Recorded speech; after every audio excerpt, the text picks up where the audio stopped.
Total का poetry पढ़ रहे थे and due to some like storage issues I was not able to complete it, so we will be studying now.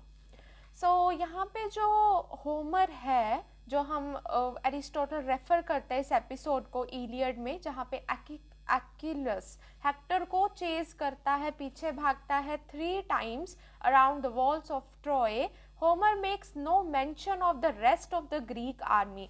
Homer बिल्कुल भी mention नहीं करता ग्रीक आर्मी का, which presumably must have been sitting idly by watching the chase. जो हम सोच सकते हैं शायद वो वहां पर बैठकर उस चेज को देख रहे थे. So such a picture would immediately seem ridiculous if presented on stage. So हमने पढ़ा था अपनी पिछली वीडियो में कि एपिक पोएट्री है, it is just limited between the imagination of poet and the listener. तो यहाँ पे अगर ये लिसनिंग कर रहे हैं एपिक पोएट्री के थ्रू जो हमारा लिसनर है, तो उसको ये चीज़ रिडिकुलस नहीं लगेगी. But at the same time when it will be shown और presented on stage, it will immediately seem ridiculous because इसमें होमर ग्रीक आर्मी का कहीं पे भी मेंशन नहीं करता. इस एपिसोड को बताते हुए जब अकिलेस चेस कर रहा था हेक्टर को, तो वहाँ पे ग्रीक आर्मी क्या कर रही थी. But because Homer can focus exclusively on the characters of Achilles and Hector, we are liable not to notice this absurdity. क्योंकि अब हम ये सिर्फ लिसनिंग के थ्रू है और अकिलेस और हेक्टर के 2 करेक्टर्स पे ही फोकस किया गया है, कोई स्टेज पे प्रेजेंट नहीं हो रही चीज़ें, तो हम इस एब्सर्डिटी को नोटिस करने में इतना ज़्यादा हम नहीं देख पाते, जो ये थोड़ा हमको ऑकवर्ड लगेगा अगर ये स्टेज पे प्रेजेंट होती है चीज़. So the larger than life qualities of epic poetry are also brought about by the heroic meter. तो इसमें कौन सा epic poetry में meter हम use करते हैं, that is heroic meter. This contrived and elevated meter further removes the characters in the story from realistic portrayal, their extraordinary speech meshing well with the extraordinary deeds.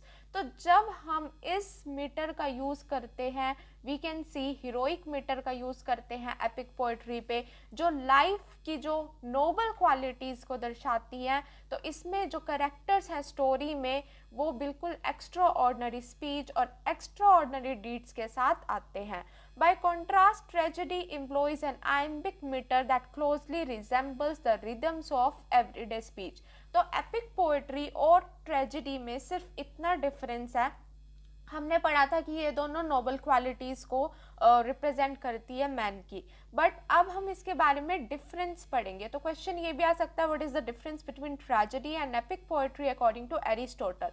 So by contrast, on contrary अगर हम देखें इसके बिल्कुल opposite, tragedy employs an iambic metre that closely resembles the rhythms of everyday speech. Tragedy में क्या use होता है, iambic metre use होता है, जो एवरीडे जो स्पीच जो हम बोलते हैं, जो उसका रिदम होता है उससे बिल्कुल सिमिलर है. रिजेंबल मतलब बिल्कुल उसके जैसा लगता है. Epic poetry is also termed as tragedy. Epic poetry को ट्रेजेडी भी कहा जाता है, लेकिन because of the numerous similarities, क्योंकि कुछ चीज़ें हैं जो दोनों में सिमिलर है एपिक पोएट्री और ट्रेजेडी में. Epic poet imitates men of noble action as in case of tragedy. I have already told you कि epic poem और tragedy में हम सिर्फ और सिर्फ noble actions की बात करेंगे. किसकी बात करेंगे, noble actions की, not of trivial issues, not of base level की बात नहीं करेंगे, लॉफ्टी मैटर्स की बात करेंगे. So both epic and poetry and tragedy maintain unity of plot. ये बहुत इंपॉर्टेंट है कि वो क्या करती है, प्लॉट की एक यूनिटी बना के रखती हैं. And the object of mimesis is similar subject matter. और जो मिमिसिस जो वो इमिटेट कर रहे हैं, ज़्यादातर जो उनका सब्जेक्ट मैटर रहता है वो सेम रहता है. Both of them can be either complex और सिंपल. तो दोनों या तो कॉम्प्लेक्स भी हो सकती हैं या सिंपल भी हो सकती हैं. And they may deal with the character और विद द सफरिंग. तो वो एक करेक्टर के बारे में भी डील कर सकती है, जो करेक्टर सफ़र कर रहा है उसकी सफरिंग के बारे में भी बता सकती है. Like tragedy, epic poetry consist of all the 6 components of tragedy including peripeteia and anagnorisis. अब ये 2 टर्म्स आपको एक एलियन टर्म्स की तरह लग रही होंगी, but we will study later on in about these terms in detail. So तो यहाँ पे सिर्फ इतना आप ध्यान में रखें कि जैसे एपिक पोएट्री जो है वो कंसिस्ट करती है ऑल द 6 कंपोनेंट्स जो ट्रेजेडी में है, इंक्लूडिंग दीज 2 टर्म्स। तो एपिक पोएट्री में वो सारा कुछ है जो ट्रेजेडी में है।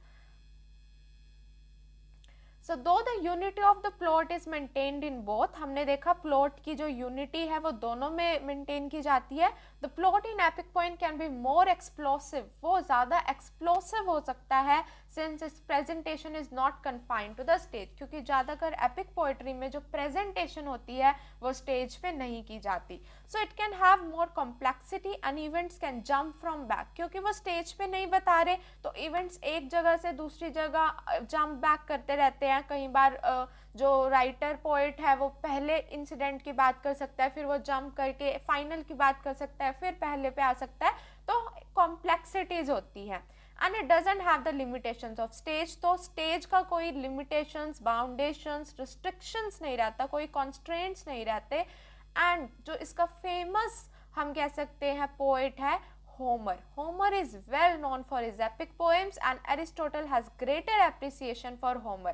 तो Aristotle की बहुत ज़्यादा Homer को appreciate करता है। Homer's epic poem is the finest example for the study of Aristotle's theories of epic poetry.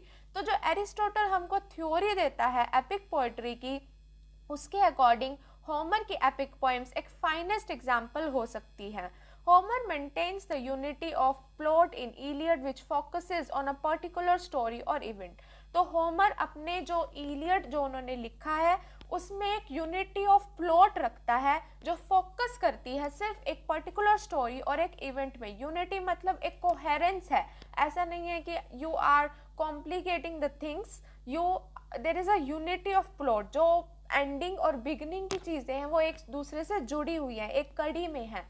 It does not go to many details, although वो बहुत डिटेल में नहीं जाते। Minutely we can say there are not minute explanations of everything that happened during the social or historical context. In Iliad, Homer makes the characters and actions tell the story, keeping his voice low.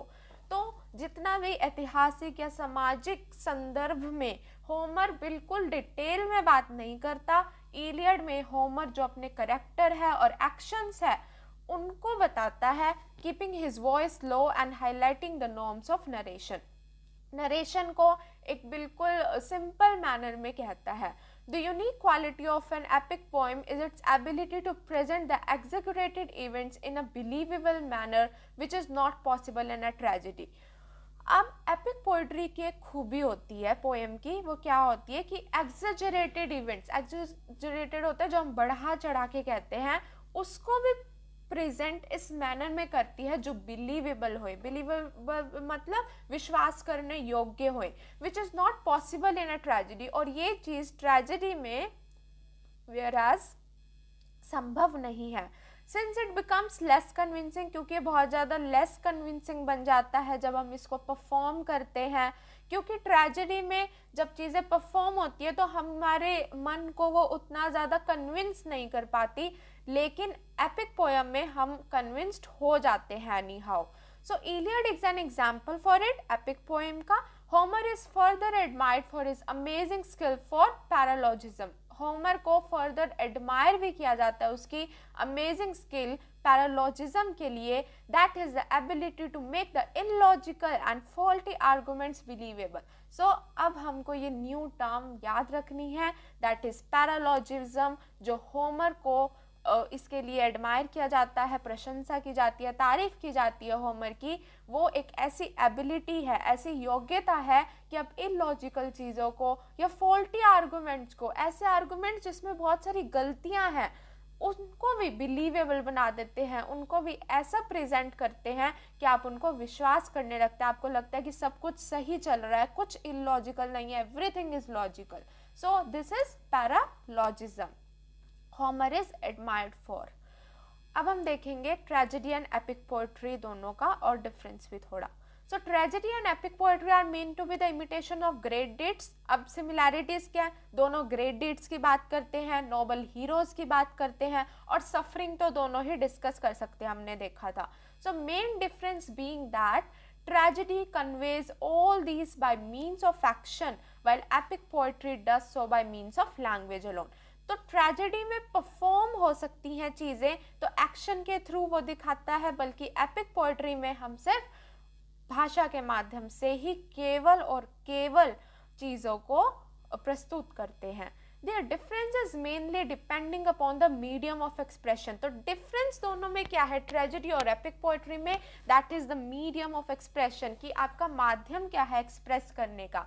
Since epic poetry uses language for expression, epic poetry expression के लिए भाषा का use करती है. The content can be lengthier, तो epic poetry की जो length होती है वो ज़्यादातर बहुत लंबी होती है, मोर कॉम्प्लेक्स होती है, with fantastic events and different incidents happening simultaneously at different places and also jumping forth and back. So देखो एक सेंटेंस में इतनी सारी चीज़ें आ गई. क्या कहा है, सबसे पहले वन बाय वन देखेंगे. लेंथियर होती है, तो लैंग्वेज का यूज होता है एक्सप्रेशन के लिए, तो जो कंटेंट होएगा वो बहुत लेंथियर होता है, ज़्यादा कॉम्प्लेक्स होता है. नो डाउट सिंपल वे में वो एक्सेजरेटेड चीज़ों को कह देता है, पर जो बहुत सारे इंसिडेंट्स उसमें प्लॉट में आ जाते हैं वो थोड़ा सा उसको कॉम्प्लेक्स बना देते हैं. साइमल्टेनियसली अलग अलग जगहों पे होता है, जो हम ट्रेजेडी में देखना संभव नहीं है, क्योंकि उसके लिए आपको परफॉर्म करना पड़ेगा. लेकिन डिफरेंट प्लेसेस पे एपिक पोएम को हम रिलेट कर सकते हैं. And jumping fourth and back, और इंसिडेंट्स आगे पीछे. जंपिंग फोर्थ मतलब हम कभी पीछे वाला इंसिडेंट नरेट कर सकते हैं, then back, then forth, so it jumps. Here the reader's imagination is enough for appreciation. तो रीडर की जो इमेजिनेशन है वो ही इनफ होएगी, वो ही सफिशिएंट होएगी, एडिक्वेट होएगी एप्रिसिएशन के लिए. In the case of tragedy, whereas अगर हम ट्रेजेडी की बात करें, so the expression being through action and it has to be performed in front of people. तो वो लोगों के सामने परफॉर्म करना पड़ेगा. The poet has to focus on the credibility aspect and possibility of performance. तो इम्प्रोबेबल चीज़ें भी हम एपिक पोएट्री में डिस्कस कर सकते हैं, whereas we cannot show things that is not possible और क्रेडिबल नहीं है, वो थोड़ा मुश्किल हो जाता है ट्रेजेडी में लोगों को दिखाने में, क्योंकि वो कन्विंस नहीं हो पाते इतनी आसानी से. However, epic poetry can be longer than tragedy and because it is not performed, उसको perform नहीं किया जाता, it can deal with more fantastic actions with a much wider scope. तो ये बहुत सारे actions के साथ deal कर सकती है और इसका scope जो है वो थोड़ा सा बड़ा हो जाता है. By contrast, tragedy can be more focused, लेकिन tragedy ज़्यादा focused होती है and takes advantage of the devices of music and spectacle. अब इसमें क्या होता है, ट्रेजेडी के पास एडवांटेज हो जाता है म्यूजिक का, गीत का और स्पेक्टेकल, और लोग उसको उनको देख रहे हैं तो वो ज़्यादा मतलब अट्रैक्ट कर सकती है लोगों को. Epic poetry and tragedy are also written in different metres, अलग अलग मीटर्स में लिखते हैं. हमने देखा था हीरोइक मीटर का यूज होता है, ट्रेजेडी में एम्बिक मीटर का यूज होता है. दो epic poetry and tragedy have many similarities, काफ़ी ज़्यादा समानताएं हैं लेकिन अलग भी हैं, and a few dissimilarities. Aristotle declares tragedy as a superior art form than epic poetry. ये वी कैन से पूरे लेक्चर की एक इम्पॉर्टेंट लाइन हो सकती है, आप इसको नोट डाउन भी कर सकते हैं. एरिस्टोटल क्या बताता है कि ट्रेजेडी जो है सुपीरियर फॉर्म है then epic poetry. Epic poetry से ज़्यादा हमारी इम्पोर्टेंट क्या है, ट्रेजेडी. इसमें म्यूजिक है, स्पेक्टेकल है और आप ज़्यादा लोगों को we can say you can mesmerise.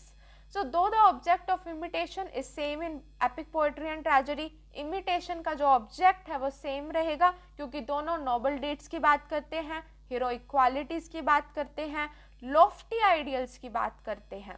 Epic poetry differs from tragedy in the following aspects. किस form में अलग अलग है, verse form में it admits only one form of meter and it is narrative form. क्योंकि ये verse form में होती है epic poetry, सिर्फ एक ही फॉर्म ऑफ मीटर को करती है और वो नरेटिव फॉर्म में होती है. Besides action in epic poetry has no limit. अब ये भी इम्पॉर्टेंट है, हमने देखा था लेंथी और तो होती है लेकिन इसकी कोई लिमिट भी नहीं होती, आप जितना मर्जी चीज़ों को बढ़ा सकते हैं.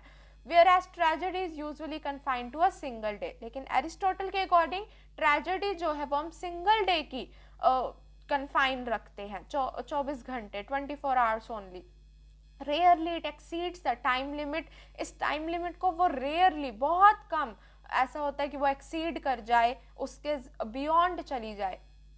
एन एपिक पोएम 24 आवर्स के बियॉन्ड चली जाए। An epic poem does not use song or spectacle to achieve its cathartic effect, and epics often cannot be presented at a single sitting, whereas tragedies are usually able to be seen in a single viewing. It is also important. तो कह रहा है कि epic poem जो है वो तो आपका सॉन्ग का यूज नहीं करती, म्यूजिक का यूज नहीं करती, स्पेक्टिकल का यूज नहीं करती to achieve its cathartic effect. Cathartic effect होता है जब आप इमोशंस को बहुत डीपली लेवल पे महसूस कर सकते हैं। तो एपिक्स जो हैं वो प्रेजेंट करते हैं सिंगल सिटिंग में, लेकिन जो ट्रेजेडीज होती हैं वो usually epics often can not be presented. जो हमने पढ़ा था एपिक्स की कंटेंट जो है वो लेंथियर होता है, हम उसको जितना मर्जी कंटेंट को बढ़ा सकते हैं, कोई लिमिट नहीं होती। लेकिन जो ट्रेजेडीज हैं उनकी टाइम लिमिट होती है, दैट इज सिंगल डे। तो एपिक्स को हम सिंगल सिटिंग में नहीं प्रेजेंट कर सकते और नहीं किया भी जाता, लेकिन ट्रेजेडीज को हम एक सिंगल व्यूइंग में, एक ही बार में, in a single go we can have a view of tragedy. बिल्कुल भी कंफ्यूज नहीं होना। आई थिंक एपिक पोएट्री और ट्रेजेडी में the points are very much clear. You can make a comparison, a chart on one paper, यहाँ पे epic poetry और दूसरी side tragedy.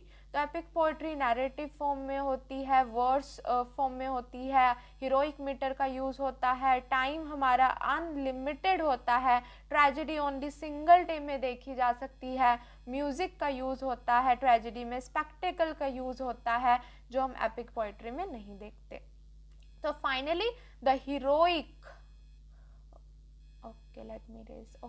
Finally, the heroic measure of epic poetry is hexameter, whereas tragedy uses different forms of meter to achieve the rhythms of speech by different characters. Generally जो है epic poetry में वो एक ही तरह का metre use होता है, heroic meter, वो भी hexameter के फॉर्म में। लेकिन जो ट्रेजेडी है वो अलग अलग तरह के मीटर्स का यूज करती है अचीव करने के लिए rhythms of speech by different characters, अलग अलग पात्रों के माध्यम से। Epic poetry should be narrated in heroic meter. Epic poetry जो हमारी नरेट होती है वो किस में होती है? हीरोइक मीटर में। Whereas tragedy is normally spoken in iambic meter. जो हम डे टू डे लाइफ में, एवरीडे में जो रिदमिक यूज करते हैं रिदम्स का, दैट इज आइम्बिक मीटर, उसमें यूज होती है। और जो एपिक पोएट्री है वो हीरोइक मीटर में। There are various meters we will study also. Okay. All the elements of epic poem are present in tragedy, whereas all the elements of tragedy are not present in the epic poem.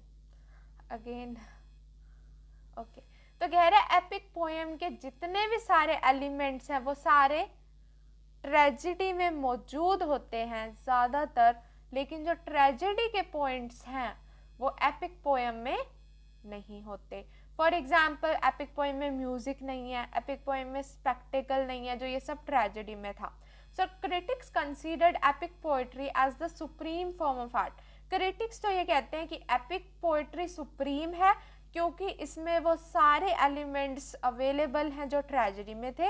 लेकिन Aristotle का ऐसा कहना नहीं है। Aristotle का कहना है कि जो ट्रेजेडी है वो सुप्रीम फॉर्म ऑफ आर्ट है, क्योंकि according to him tragedy as well as epic poetry can entertain the readers in their written form, but dimensions of performing the tragedy on the stages as a drama of spectacle and music is a unique quality of tragedy that enables the viewers to appreciate the whole in one sitting.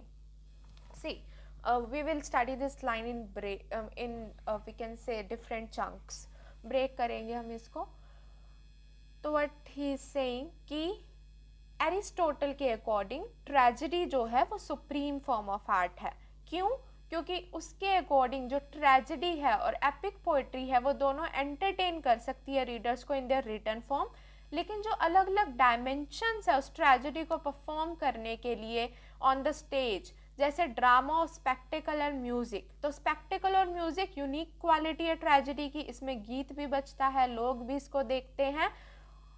That enables the viewers to appreciate the whole in one sitting. एक ही single sitting में हम tragedy को बहुत अच्छे से देख सकते हैं, तो वह ट्रेजेडी को सुप्रीम फॉर्म बताता है।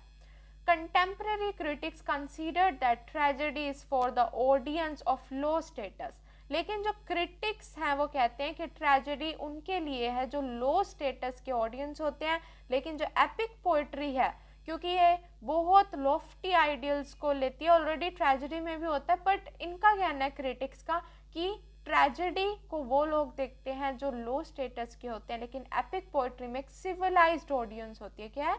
Civilized audience, no of lower status. The inferior audience of the tragedy, inferior I think you understand, and superior means which is considered high, inferior which is considered low. तो audience जो inferior audience tragedy की मानी गई है according to critics, not according to Aristotle, क्योंकि Aristotle tragedy को एक क्या मानता था? Superior form. had only to watch the gestures of the performers. inferior audience क्या क्रिटिक्स का कहना है कि वो परफॉर्मेंस के खाली जेस्चर्स देखती है, लेकिन जो कल्टिवेटेड ऑडियंस है एपिक पोएट्री की had to comprehend the narrative form in the epic through their imagination. उनको अपनी इमेजिनेशन से उस नैरेटिव फॉर्म को, उस कहानी को समझना होता है। But Aristotle defending poetry establishes the superiority of tragedy over epic poetry, proving that tragedy has everything that an epic poem has. Aristotle का बिल्कुल अपोजिट कहना है, वो कहते हैं कि ट्रेजेडी के अंदर वो सब कुछ है जो एपिक पोएट्री में होना चाहिए। In addition it has the spectacle and music that make the audience enjoy. इसके अंदर स्पेक्टिकल है, म्यूजिक है जो ऑडियंस को खुश रखता है और अप्रिशिएट करता है वो ट्रेजेडी को, providing N indulgent pleasure for the audience. Tragedy, then, despite the arguments of other critics, is higher art for Aristotle. हालांकि क्रिटिक्स ने काफ़ी ज़्यादा आर्ग्यूमेंट्स दिए, इसके क्रिटिसाइज किया ट्रेजेडी को, लेकिन एरिस्टोटल के अकॉर्डिंग ये एक हायर आर्ट है। तो आई थिंक आपका ये ट्रेजेडी और एपिक पोएट्री कवर हो गया होगा। आगे आने वाली वीडियोस में हम कॉमेडी और सटायर के बारे में डिस्कस करेंगे। Thank you so much for listening to it.